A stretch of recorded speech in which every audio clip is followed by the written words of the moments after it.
Assalamualaikum warahmatullahi wabarakatuh. Halo, guten Morgen.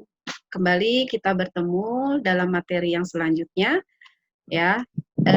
Materi kali ini akan saya sampaikan adalah tentang personal pronomen, ya, tentu saja dalam dalam nominatif, Entschuldigung, ya, dalam nominatif, dan juga termasuk Konjugation der Verben, ya, bagaimana konjugasinya, ya. Apa itu personal pronomen? Personal pronomen itu adalah dalam nominatif, ya, personal pronomen dalam nominatif dia adalah subjek, pelaku, ya. Jadi ada saya, misalnya contohnya saya, kamu, dia, kami, mereka, dan lain sebagainya dalam bahasa Indonesia, ya. Oke, sekarang kali ini kita akan mempelajarinya dalam bahasa Jerman. Apa saja atau siapa saja, ya, personal pronomen dalam bahasa Jerman. Yuk kita mulai dari sekarang, ya. Oke. Erste Person, orang pertama, ya. Yang pertama adalah ini ich, ya, bentuk singular, ich berarti saya dalam bahasa Indonesianya. Kemudian kalau orang pertama juga kalau bentuk plural adalah kami, ya, kami, kita, ya. Jadi saya ulangi, kalau saya dan kami itu adalah bentuk orang pertama, ya. Orang pertama, ya, sebutan untuk orang pertama, saya ulangi, ya. Sebutan untuk orang pertama kalau dia singular hanya sendiri, saya, aku, gitu, ya. Tapi kalau dia bentuknya plural adalah wir, kami. So is that. Ini yang pertama, ya. Yang kedua adalah zweite Person. Namanya saja sudah zweite Person. Kalau zweite Person berarti orang yang kita ajak bicara, ya. Tadi saya berarti kalau zweite Person kamu, ya. Singular bentuknya adalah kamu. Atau untuk bentuk sopannya adalah si yang S-nya besar. Ini saya lihat di sini, ya, si yang S-nya besar. Oke. Singular untuk si atau untuk du. Si artinya Anda yang S-nya besar, kemudian du, ya, itu kamu artinya. Kemudian zweite Person juga ada yang bentuknya plural, yaitu kalian, ya. Kalian sedang apa? Gitu. Berarti kan saya bicaranya kepada orang banyak, ya. Di hadapan saya ada orang banyak, jadi bilangnya adalah kalian. Oke. Yang ketiga adalah orang ketiga. Orang ketiga itu pun itu juga sama, bentuknya ada yang singular dan ada yang plural. Untuk bentuk singular itu ada R. Apa itu R? R artinya dia laki-laki. Si, apa itu artinya? Si itu artinya dia perempuan. Dan S itu untuk yang bentuknya netral, ya. Atau kalau dalam bahasa Inggris mungkin agak mirip dengan it, ya. Dan kemudian kalau orang bentuk jamak, ya, orang ketiga tunggal bentuk jamak itu ada si. Si itu artinya mereka. Wow, banyak si di sini, ya. Ada si tadi, ya, yang apa namanya, orang kedua tunggal tapi S-nya besar. Kemudian ada orang ketiga tunggal, ya, itu ada si, dan orang ketiga plural itu juga si. Nanti akan kita pelajari di verbennya. Bagaimana membedakan ketiga si ini, ya. Oke, berikutnya saya langsung ke kata kerja, ya. Kata kerja dalam bahasa Jerman atau yang disebut dengan Verben itu terdiri dari stam kata dasar dan endung akhiran, ya, en. Kata dasar plus en itu Verben. Saya ulangi, Verben, ya, semua kata kerja, ya, dalam bahasa Jerman disebutnya adalah Verben itu terdiri dari kata dasar plus endung, ya, atau plus akhiran en, ya.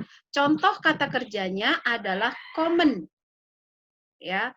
Kommen itu asalnya berasal dari kata dasar kom plus akhiran en. Jadi kommen, ya. Oke, sekarang kita lihat lagi. Saya contohkan begini kalimat-kalimatnya. Ich heiße Ugi. Kalian perhatikan, ya, di sana ada beberapa kata yang saya bedakan warnanya. Ich heiße Ugi. Wie heißt du? Er kommt aus Jogja. Woher kommt ihr? Ich bin 19 Jahre alt. Wie alt sind Sie? Ya, di sini kita lihat ya. Sengaja saya membedakan. Ada berarti heiß ini adalah stam. Akhiran e ya, endungnya e. Lihat subjeknya siapa? Subjeknya adalah ich. Kemudian yang berikutnya ada heißt, sama. Ini juga stam plus akhiran st, subjeknya adalah du. Ya. Kemudian yang berikutnya kommt aus Jogja. Di sini ada stam ya, kata dasar kom plus akhiran t, tapi subjeknya dia r. Begitu juga dengan woher kommt ihr? Di sini ada stam kom plus akhiran t, belakangnya atau subjeknya adalah ihr. Ya, sedangkan ini yang di bawah ich bin 19 Jahre alt, wie alt sind Sie? Ini saya kasih juga warna yang berbeda, tapi berbeda dengan yang heißen, dengan yang common. Ya, di sini ada yang disebut sein. Sein kalau di bahasa Inggris mungkin mirip dengan to be. Ya, cuma kalau di bahasa Jerman disebutnya adalah sein. Oke, sekarang kita lihat. Kita lihat di sini kata kerja heißen, kommen, wohnen. Ini adalah kata kerja teratur ya. Jadi dia penggunaannya atau rumusnya itu adalah seperti ini. Sama seperti yang tadi, verben berasal dari kata dasar plus akhiran en. Misalnya heißen berarti kata dasarnya heiß plus akhiran en. Kommen kata dasar kom plus akhiran en. Kalau wohnen berarti kata dasarnya won plus akhiran en. Sedangkan sein atau yang dalam bahasa Inggris mungkin mirip dengan to be ya, cuman kita bilangnya adalah sein, itu adalah bin, bis, is, zin, seid sama zin. Ya, nanti saya akan kasih tabelnya. Jadi biar kalian lebih bisa memahami lagi ya, saya kasih tabelnya di sini. So, is das verben ya, kata dasar plus akhiran en. Perhatikan. Nah, di sini ada personal pronomen yang tadi sudah kita pelajari, ada ich, du, er, sie, es, wir, ihr, sie plural dengan si, anda. Di sini ada rumusnya. Kalau ich berarti rumus membuat kalimatnya adalah verbennya kata dasar plus akhiran e. Kalau du kata dasar plus akhiran st. Ya. Jadi kalau misalnya kata kerjanya adalah common ya, misalnya ich jadi ich komme. Kalau du berarti menjadi du kommst. Kalau RCS, ini kan orang ketiga tunggal nih, dritte Person, dia kata dasar plus akhiran T. Berarti R kommt, sie kommt, es kommt, gitu ya. Kemudian kalau wir, itu kata dasar plus akhiran EN. Begitu juga dengan ihr, kata dasar plus T. Kalau si bentuknya plural, berarti artinya mereka, dengan si Anda, ya, itu bentuknya Anda, artinya Anda itu stam kata dasar plus akhiran en. Ya. Beda si yang ini yang plural dengan si yang singular jelas beda. Yang si singular artinya dia perempuan, dia kalau bikin kata kerjanya hurufnya adalah T. Ya, akhirannya adalah T. Tetapi kalau yang si plural ya, kata dasar plus akhirannya en. Bagaimana dengan yang Anda? Kalau yang Anda S-nya besar. Kalau si mereka dengan si dia laki-laki atau dia perempuan, itu kan huruf S-nya kecil ya. Tapi kalau dia di awal kalimat tetap harus besar juga. Maka dari itu yang harus kita lihat adalah konteksnya ya. Kalau si Anda mau dia di depan, mau dia di belakang, mau dia di tengah, dia hurufnya harus S-nya besar.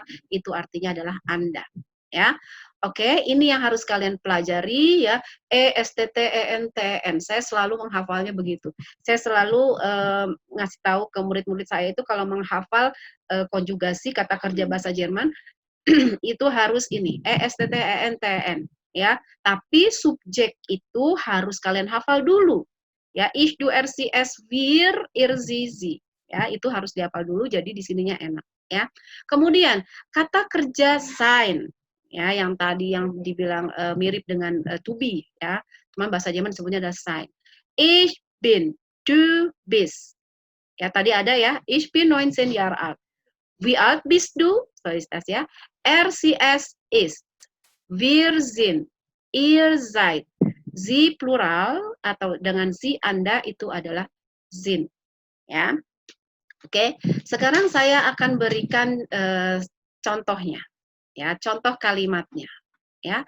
Ich heiße Sabine. Lihat di sini subjeknya ich, akhirannya e. Woher kommst du? Subjeknya du, akhirannya st. Kommt aus Palembang. Nah, ini akhirannya t.